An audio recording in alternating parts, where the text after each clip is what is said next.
And it's so sweet.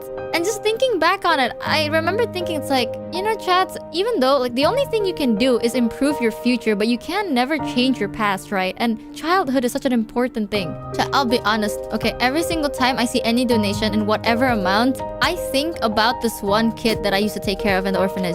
And I remember they had like very aggressive outbursts sometimes, so not a lot of people would want to hang out with them. But they're very sweet deep down, you know?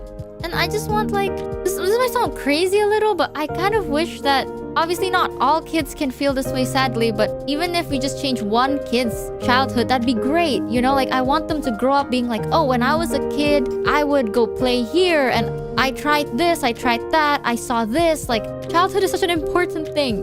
It really shapes who you become as an adult. And people like don't notice this aspect as much. People think it's like, oh, just make sure they live the bare minimum. I want the kids to live, not just survive. And that's why this means so much to me.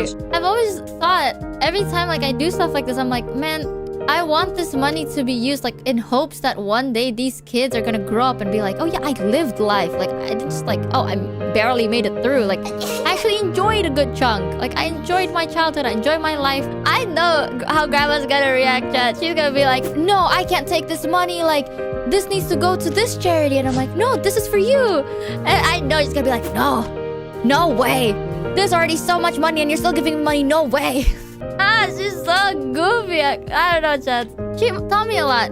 She genuinely did. She taught me on like a lot of the important things. Honestly, when I said that I wanted kids to live and not just survive, I'm just like basically I stole that from the grandma. I'm quoting the grandma because that's what she told me. The orphanage I used to work in is not a big house by any chance. It's like a 2-story house. It's a normal sized house. She told me about it. She was like, yeah, sometimes I feel bad because I feel like the kids need to grow up and maybe experience having their own rooms and blah blah.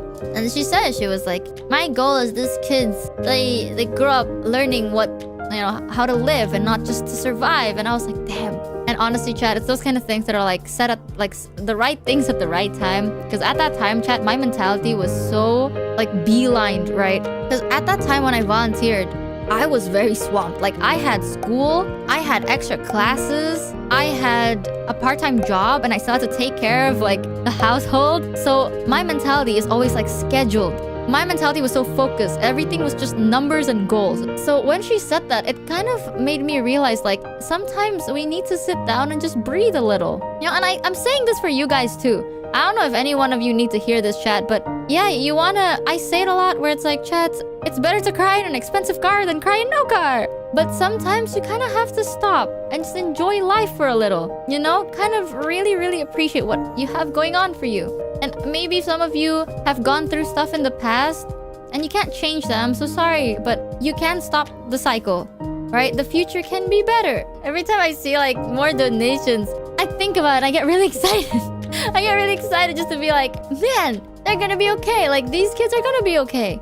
Like they'll learn at their own pace, you know? I'm not the only person that has this mentality. Someone out there would have the same mentality. Someone is gonna tell them and they're going to have the emotional capacity to accept it. And thank you, chat, for selfishly enough making one of my biggest dreams come true. And it's so stupid because one of my biggest dreams is to get, well, like 5K. So you guys have definitely made it. You have surpassed it by a lot, as you can tell. It was those kind of dumb dreams that I came up naively. I said it without thinking.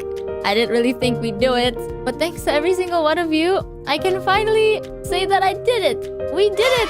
It happened. And it's not just 5K, which is crazy. What? Thank you so much.